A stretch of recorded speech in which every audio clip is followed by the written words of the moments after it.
order, and then the other 6 will be New Testament lessons, including a couple from, I believe, Luke. All right, so this quarter we are doing responding to God's grace, and our response is faith. It's because of our faith that God extends to us His grace. So this morning we will be doing, this is the first Sunday in October, I believe, and we will be doing Obedient Faith, Deuteronomy chapter 4, verses 1 through 14. But we will be doing a lot of background information on the book of Deuteronomy. So, okay, like I said, Ralph, there's a handout if you didn't get one. All right, so this is our key verse. Keep the commandments of the Lord your God. It's from Deuteronomy chapter 4, verse 2. And there we have the representation of the 2 tablets. And we'll see, well, is that really accurate? What was on those 2 tablets? Okay, Deuteronomy. It's the 5th and last book of the Pentateuch, so some of this information is in their handout.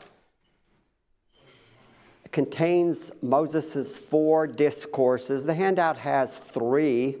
It depends on how you number them. But these, Moses is speaking on the plains of Moab to a new generation of the children of Israel.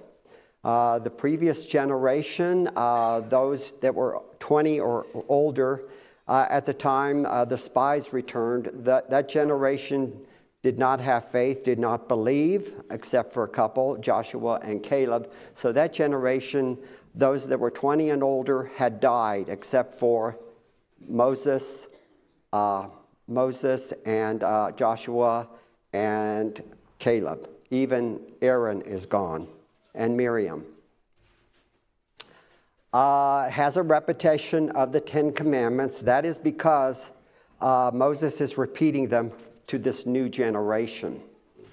They might have been around at the time, but they would have been young. They would have been 19 and younger. It contains the Shema. Shema is Hebrew for hear.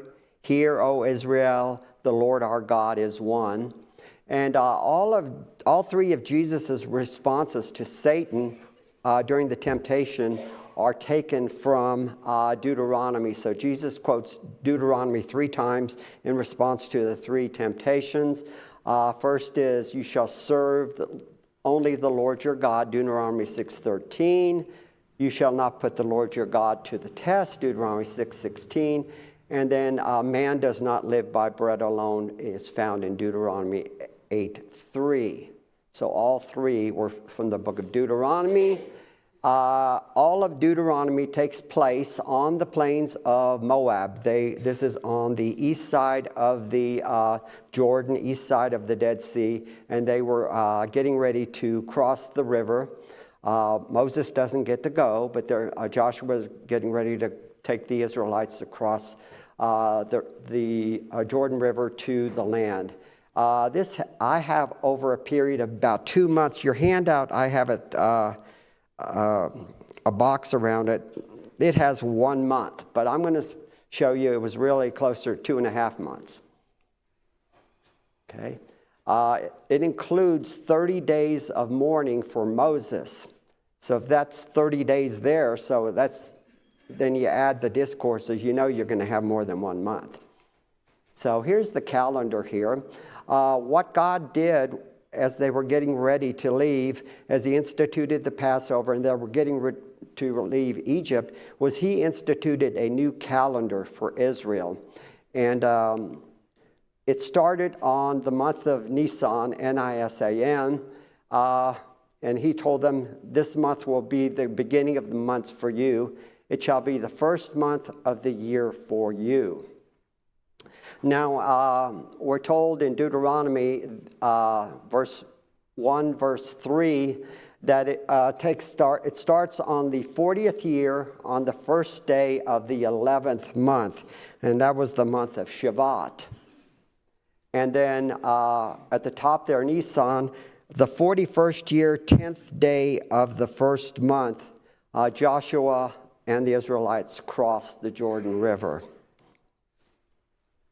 Now we have a month of Adar there. The Jewish calendar is based on a lunar month. Lunar month consists of 29.53 days. That's the time from one new moon to the next new moon. So like us, they have a leap year. They have more leap years than we do because of they only have 29.53 days. So 7 times every 19 years you have a leap year, and instead of adding a day, they add in a month. So that would be that month of Adar 2 that they would add 7 times every 19 years. Now we're told here, Deuteronomy 34:8, the people of Israel wept for Moses on the plains of Moab for 30 days.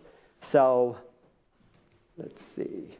So if we exclude that month there, assuming this wasn't on the leap year, it would be from the first day of the 11th month till the 11th day or 10th day of the first month. So that makes about 2 months and 10 days from the start of Deuteronomy until Joshua leads the Israelites across the Jordan.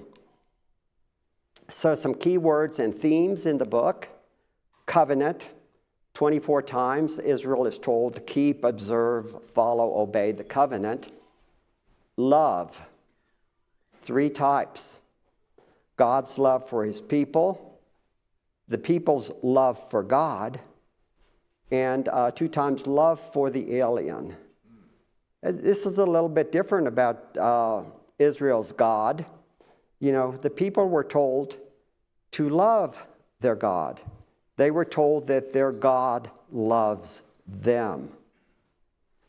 And their God, you know, is looking out for their best interests. Unlike some of the other gods where the foreign gods, they were kind of selfish, and all they cared about was that the people served them. Hear and obey, 18 times, with reference to hearing and obeying the Lord. Fearing, which means to revere the Lord, 20 times. And then remember. Remember to do the Lord's will, 15 times. So here's an outline. I'll let you just look at that. And this has the 4 discourses. I think when they had only the 3 discourses, they included the introduction and first discourse as one. So the last one is interesting, was the change of command ceremony, change of leadership. You know, Moses has been leading them for 40 years, and then Joshua gets up and they say, "Who made you boss?" The Lord wanted to make sure that he was with Joshua. There was a change of command ceremony with Moses, Joshua, and the high priest, and in front of all the people. And Moses puts the mantle of leadership on Joshua. So the people then, there was no doubt that Joshua was selected by the Lord to follow Moses. So this is on the Pentateuch. We see on the left column there, English names, Genesis through Deuteronomy, we're familiar with. These names actually come from the Septuagint. Genesis beginning, Exodus, exiting, Leviticus about the Levites, Numbers about the census, Deuteronomy's second law. But the Hebrew transliteration is there in the middle, and then there's the translation. And the Hebrew names for their Bible actually comes from the first Hebrew word in the text. So in the beginning, Genesis, so that's what it's named. Exodus is named names. These are the names. Leviticus, the Lord called and he called. Numbers is in the desert or in the wilderness. And then Deuteronomy is these are the words, or Devarim. Devarim is actually, it's words, but it's actually the word that is used of the commandments. So they're called the Pentateuch. It comes from the Greek, the Septuagint. Penta means 5. Tukos means scrolls. So the 5 scrolls. It came about from Alexandria, the Greek period. These are the same people that produced the Septuagint, the Greek version of the Jewish scriptures. And then the early church fathers, 2nd, 3rd, 4th century, they followed along with this designation of Pentateuch. And I said Devarim commandment actually means words. And we see here, the Deuteronomy 4:13, he proclaimed his covenant to you, which he ordered you to obey. The 10 words. And he wrote them on 2 stone tablets. So this is CJB, this is the complete Jewish Bible. Deuteronomy foretells Israel is going to have a king. You know, it sounded like Samuel was surprised. What, do you want a king? But he would have known, he was a priest, a prophet, he would have known Deuteronomy foretold that Israel is going to ask for a king, and the Lord says, they have my blessing. This is Deuteronomy 17:14. When you come to the land that the Lord your God is giving you, this is Moses speaking, and you possess it and dwell in it, and then say, I will set a king over me, like all the nations that are around me. They want to be like everyone else. You may indeed set a king over you, whom the Lord your God will choose. One from among your brothers, don't put a foreigner, you shall set as a king over you. So, like the nations that are around me. That's from 1 Samuel 8:5.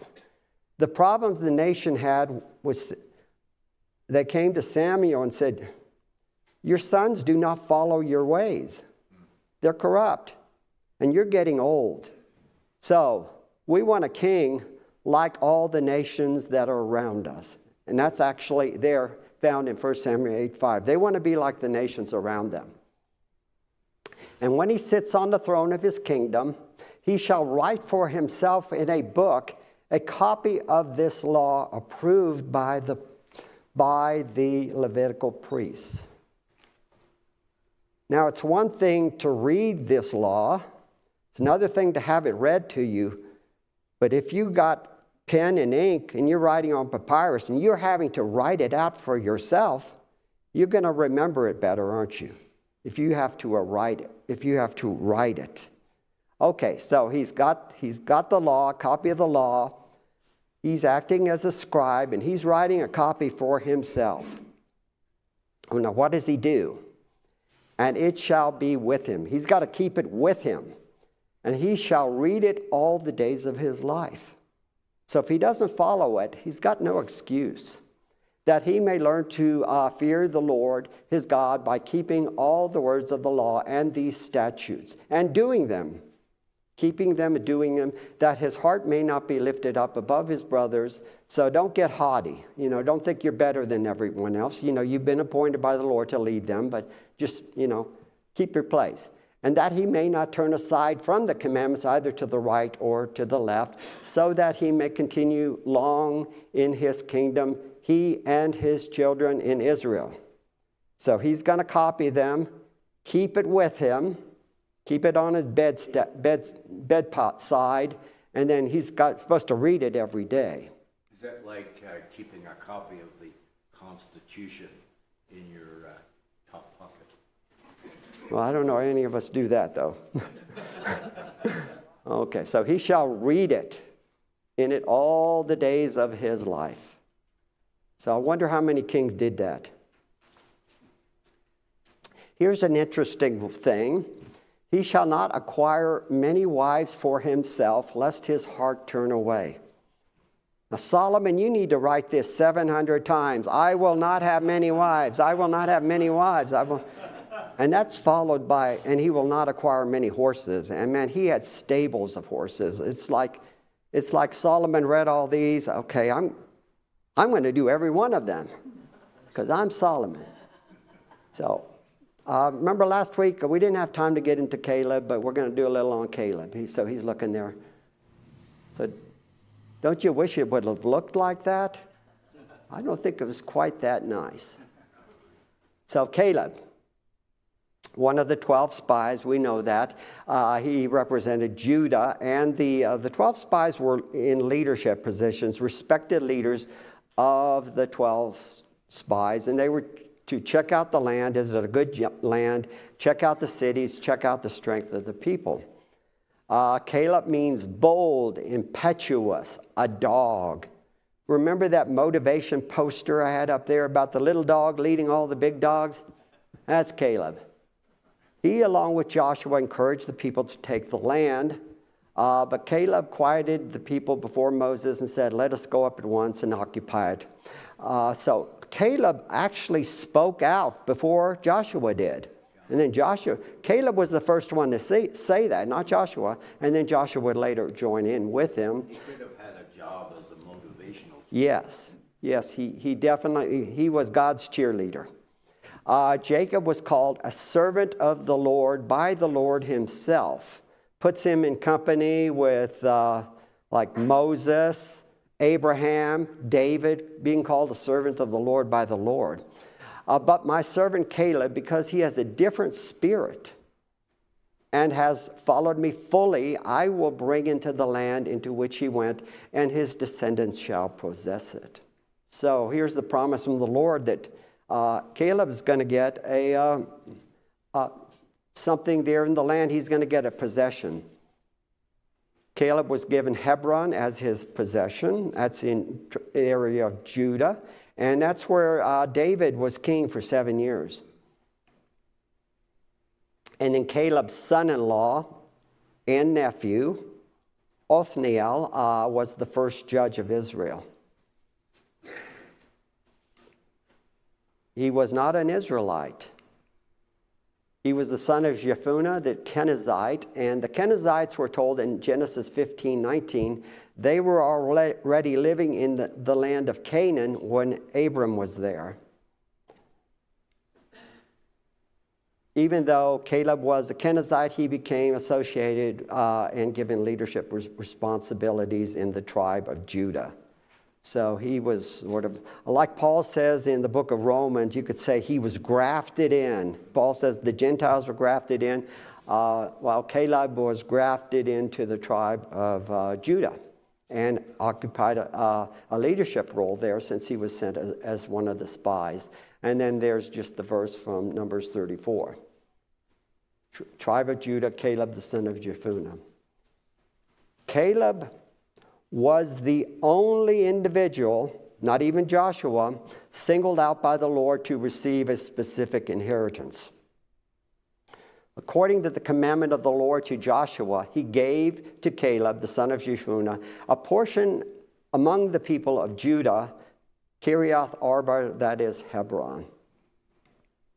Then Joshua blesses Caleb, and he gave Hebron to Caleb, the son of Jephunneh, for an inheritance. Therefore, Hebron became the inheritance of Caleb, the son of Jephunneh, the Kenizzite, to this day, because he wholly followed the Lord, the God of Israel. So, not too many people could make that claim that they wholly followed the Lord.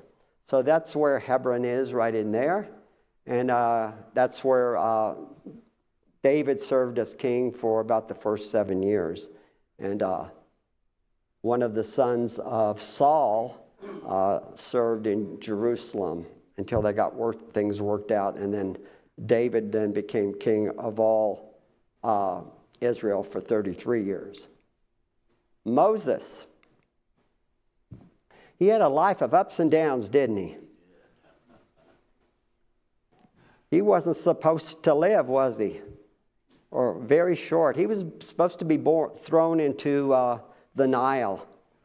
Well, he was put into the Nile, but they put him in a basket. So technically he was put in the Nile. But then the daughter of Pharaoh found him, and he was brought up in the palace.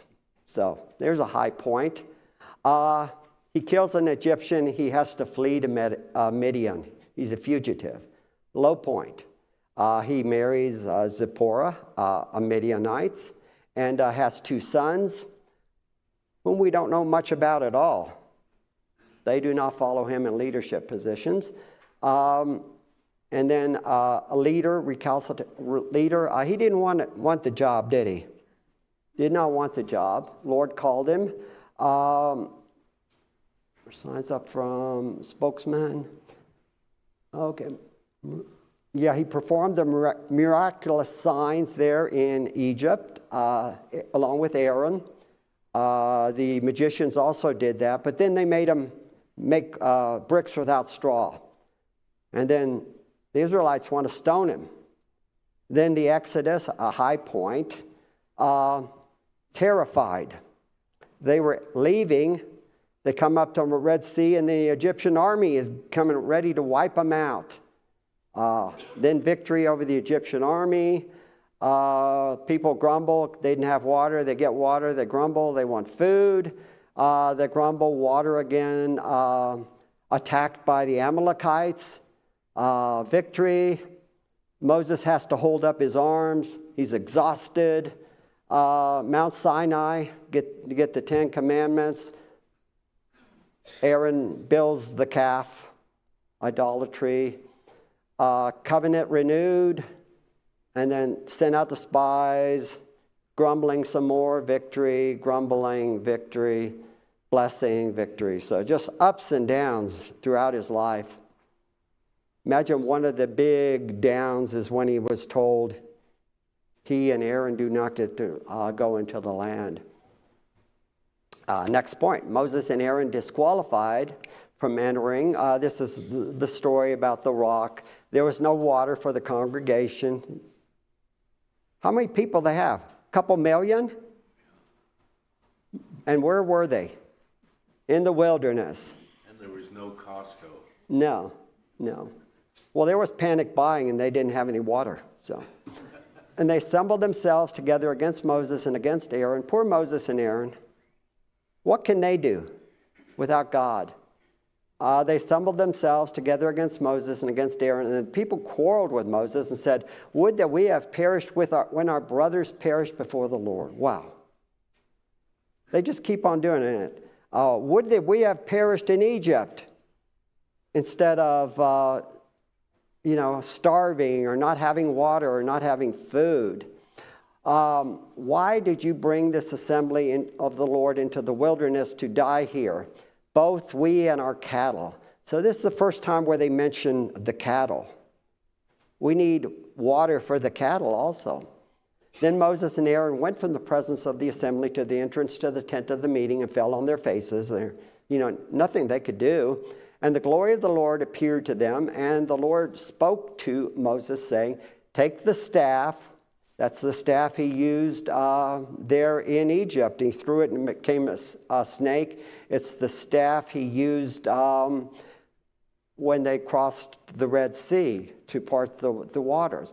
"And assemble the congregation, you and Aaron your brother, and tell the rock before their eyes to yield its water." Speak to the rock. Yes, speak to the rock. "So you shall bring water out of the rock for them and give drink to the congregation and their cattle." Remember a couple weeks ago we showed that slide of Kadesh Barnea, the oasis there, how green it was? That's where this is. "And Moses took the staff from before the Lord as he commanded him. Then Moses and Aaron gathered the assembly before the rock, and he said, 'Hear you, O rebels, rebels.'" Tells you what he thinks of them. "Shall we bring water for you out of the rock?" Well, it's actually of the Lord. "And Moses lifted up his hand, and he struck the rock with his staff twice, and water came out abundantly, and the congregation drank as well as their livestock." So it did come out. He struck the rock. "And the Lord said to Aaron and Moses and Aaron, because you did not believe me to uphold me as holy in the eyes of the people of Israel, therefore you shall not bring this assembly, you, plural, you shall not bring this assembly into the land that I have given you. These are the waters of Meribah," which means grumbling or quarreling, "where the people of Israel quarreled with the Lord. Through them he showed himself holy." Numbers 20, look what happens, Numbers 28. Aaron dies. Doesn't make it out of the chapter. But earlier, this wasn't the first time they needed water. Compare this one. This is in Exodus. All the congregation of the people of Israel moved on from the wilderness of Sin by stages according to the commandment of the Lord and camped at Rephidim, but there was no water for the people to drink. Common thing. Therefore the people quarreled with Moses and said, "Give us water to drink." So Moses cried to the Lord, "What shall I do? The people are about ready to stone me." And the Lord said to Moses, "Pass on before the people, taking with you some of the elders of Israel, and take in your hand the staff." So we got the staff again. We got elders. The staff with which you struck the Nile, and go. So this is when he touched the Nile with that staff, and the water turned to blood. "And behold, I will stand before you there on the rock at Horeb." Horeb is another name for Sinai. "And you shall" do what? You're going to strike the rock, and water shall come out of it, and the people will drink. And Moses did so in the sight of the elders of Israel. So he was told to strike the rock here. And look at the underlined first line. "I will stand before you there." Stand, that means he's got feet. This is not the glory. Is this a theophany? Moses and Aaron see the Lord, and all the elders see the Lord there. So he is there. So we know Joshua 5, that Joshua sees a theophany, the commander of the Lord there. "And he called the name of the place Massah and Meribah because of the quarreling of the people of Israel, and because they tested the Lord by saying, 'Is the Lord not among us or not?'" So I'm wondering, did Moses just have muscle memory? He said, "Well, he told me to strike it the first time. Figured there wouldn't be any problem in doing it the second time, but..." And this reference is spoken about by Paul in 1 Corinthians 10. That rock was Christ. The spiritual rock that led them. Okay, here's Deuteronomy 4, 1 through 4. "And now Moses is speaking to Israel. Listen to the statutes and the rules that I'm about to teaching you, and do them that you may live and go in and take the possession of the land that the Lord your God, God of your fathers, is giving you. You shall not add to the word that I commanded you, and you shall not take away from the word, but you shall keep the commandments of the Lord your God that I commanded you." So don't add to, don't take away. This same thing, book of Revelation. So would you put down the second time at a rock, instead of speaking to it, he struck it? Was it out of anger? Oh yeah, you rebels. You rebels. So, you got to say, "Well, Lord, you told me to do it the first time. What's wrong with doing it the second time?" So, statutes and rules. Statutes and rules. Last quarter, we had a lesson on Psalm 119, if you were here for that. And we saw in the Psalm 119, there were 8 different synonyms for law. Word, law, commandments, testimony, statutes, precepts, rules, promise is found in the ESV. And in Deuteronomy, we have all of those with the exception of precepts and promise. "Your eyes have seen what the Lord did at Baal Peor, for the Lord your God destroyed from among you all the men who followed the Baal of Peor. But you who held fast to the Lord your God are all alive today." So what happened there?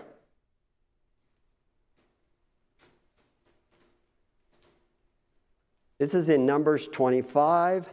While Israel lived in Shittim, the people began to whore with the daughters of Moab.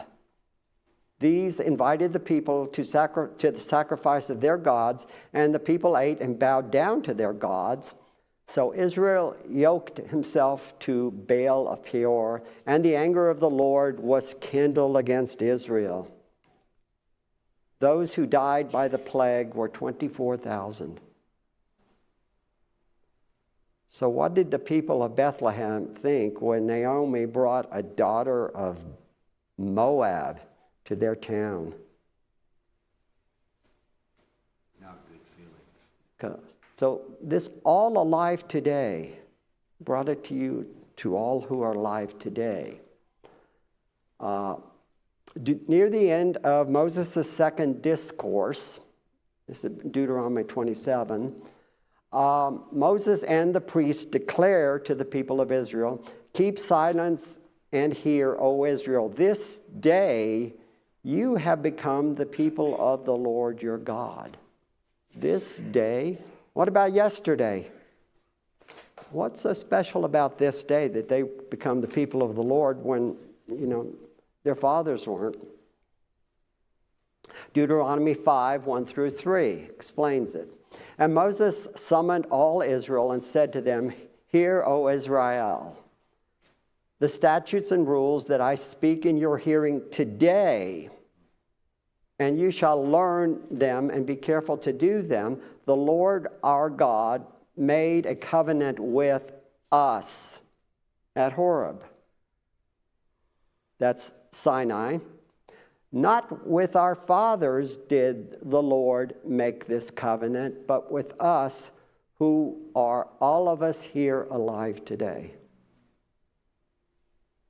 So forget about those people that were over the age of 20. He didn't make the covenant with them, even though they were there. He made it with us who are alive today. So he's speaking really to the second generation. Yeah, to the second generation. This covenant is for the second generation. And that's why he's going to repeat the covenant, the 10 Commandments, to them. Because this covenant is to us who are alive today. Okay, obedient future, Deuteronomy 4, and then 5 through 8, invites blessings, indicates intimacy, and invokes praise, verse 8. "See, I've taught you statutes and rules." There's two of those synonyms for commandments. "As the Lord my God commanded me that you should do them in the land that you are entering to take possession of it. Keep them and do them, for that will be your wisdom and your understanding in the sight of the peoples, who, when they hear all these statutes, will surely say, 'Surely this great nation is a wise and understanding people.'" So if you do these, the people around you will bless you and think good of you, that you're a wise and understanding people. "For what great nation is there that has a God so near to it as the Lord our God is to us, whenever we call upon him? And what great nation is there that has statutes and rules so righteous as all this law that you have set, that I have set before you today?" Now, a few months ago, in a lesson, I read a prayer called "The Prayer to Any God." It's a Sumerian prayer where he was praying to the God, the goddess. "I don't know what I've done. I don't know what I need to do. Lord, please help me. Lord, God, goddess." They didn't have the rules. He didn't even know which God he had offended. But they know which God, and they know the rules. "Only take care and keep your soul diligently, lest you forget the things that your eyes have seen, and lest you depart from your heart all the days of your life.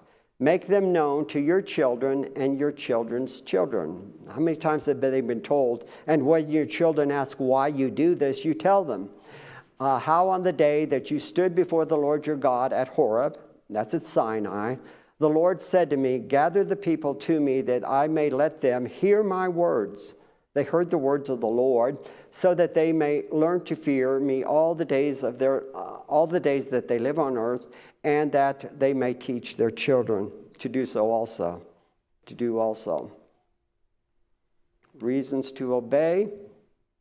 "And when you come near, and when you came near and stood at the foot of the mountain, while the mountain burned with fire, to the heart of heaven, wrapped in darkness, cloud and gloom.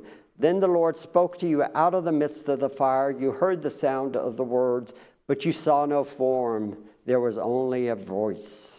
And this scared them. And they said, no, we don't want the Lord to speak to us. Have him speak to you, and then you speak to us. So Moses became an intermediary between the Lord and the people.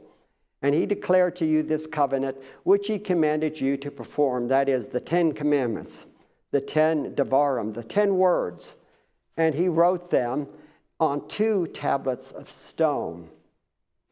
That's the first time, the one that Moses broke. The second one, Moses got to write them. And the Lord commanded me at that time to teach you statutes and rules that you might do them in the land that you are going over to possess. Okay, Exodus, this is about the 2 stones. And he gave to Moses, when he had finished speaking with him on Mount Sinai, this is the first time he went up, the 2 tablets of testimony, tablets of the testimony, tablets of stone, written with the finger of God. So the Lord wrote these 2 on these 2 tablets, the ones that Moses would break when he saw them worshiping the golden calf. So everybody knows that's Moses, right? Yeah, that's Moses. That's Moses just as certainly as Jesus turned water into Welch's grape juice, right? And we see, whenever now we see the 10 Commandments, the tablets, it always looks like that with the arch on there. A couple puzzling things is, what language is that? It's not Hebrew. Why is the lettering so big? Why is the lettering bigger than it needs to be, and why is the tablet bigger than it needs to be? Then Moses turned and went down from the mountain with the 2 tablets of the testimony in his hand, tablets that were written on both sides. So what's on the other side of those tablets? On front and on the back, they were written with the finger of God. The tablets were the work of God, and writing was the writing of God engraved on the tablets. 2 tablets. And as soon as he came near the camp and saw the calf and the dancing, Moses' anger burned hot, and he threw the tablets out of his hands and broke them at the foot of the mountain. And he is very upset. And he meets, Joshua was waiting for him partly up the mountain. And he said, sound of war in the camp. One gets the impression that even though Moses is described as meek and mild, he had a temper. Yeah. And if you read in Deuteronomy several times, he blames them for him not being able. It's their fault that he doesn't get to go into the land.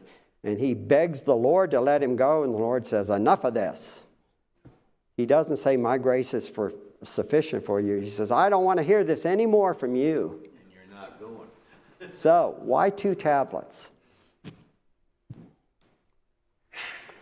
3 possibilities. Because it took 2 tablets to contain the text. The 10 Commandments only contain 306 Hebrew words.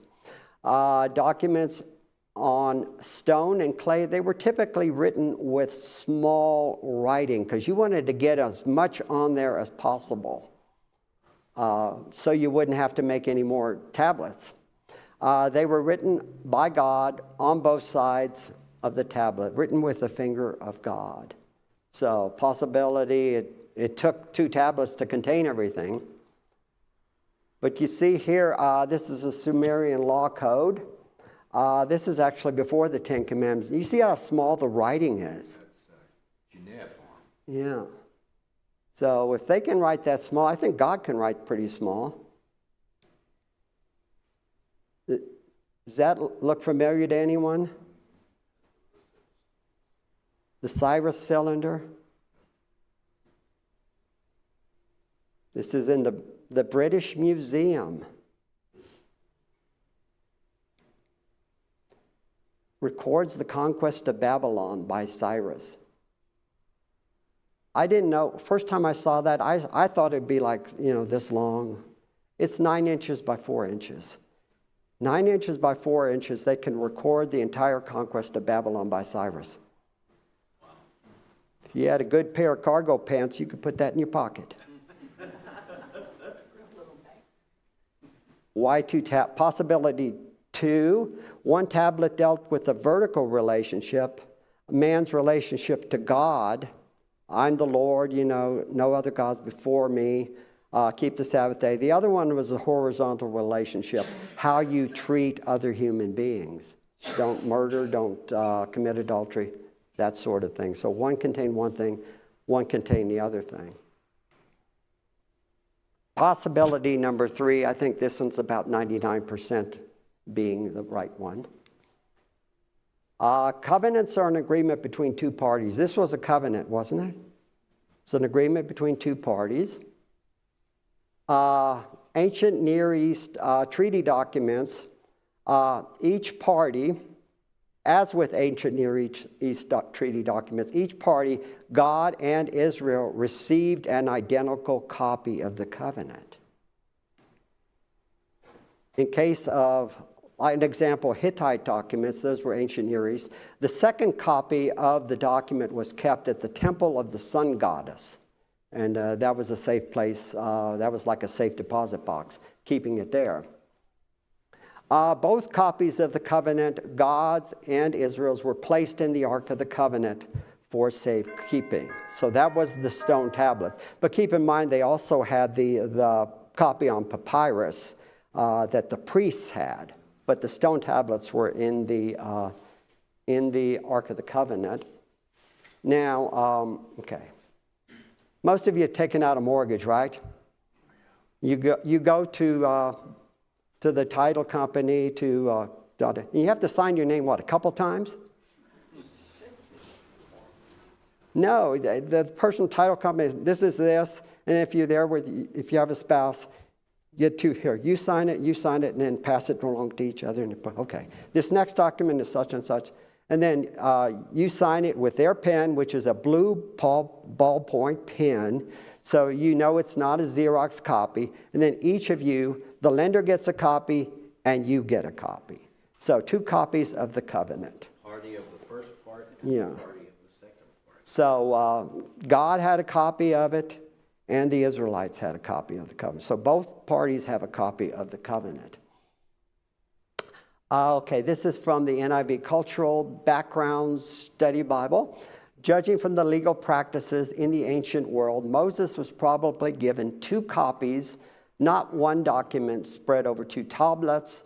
Although probably larger than a clay tablet, a stone tablet could hold 15 to 20 lines and still fit in the palm of your hand. So I'm thinking it's probably smaller than an iPad. In keeping with ancient Near East practices, these were probably duplicates of the covenant document, not 2 sections of the 10 Commandments. 1 copy belonged to each party of the covenant, since Israel's copy was to be laid up in the presence of God, according to custom. Both covenant tablets, God's and Israel's, were placed into the ark. Okay, so we have that. And then finally, Moses. What happens to Moses? After this change of command ceremony, Moses is told that he needs to go up onto Mount Nebo, and that's where he will get to look at the promised land. From there he can see across the Jordan, across the Dead Sea to the promised land. Then Moses went up from the plains of Moab to Mount Nebo, to the top of Pisgah, which is opposite Jericho. And the Lord showed him all the land of Gilead as far as Dan, all Naphtali. Now Dan is way up north, so he saw pretty much everything. The land of Ephraim and Manasseh, all of the land of Judah as far as the western sea, the Negev and the plain. That in the valley of Jericho, the city and the palm trees, and as far as the Lord said to him. So you can read that. So that's what he saw. So he doesn't get to go over, or maybe he did. Where was the transfiguration? Maybe got to see it then. Next week's lesson, active faith, 1 Kings 17, 8 through 16, the widow of Zarephath. This is during the time of the famine when Elijah tells the king there will be no more rain except at my word. That did not make him very popular. So I think that's it. Thank you, Warner. You're welcome.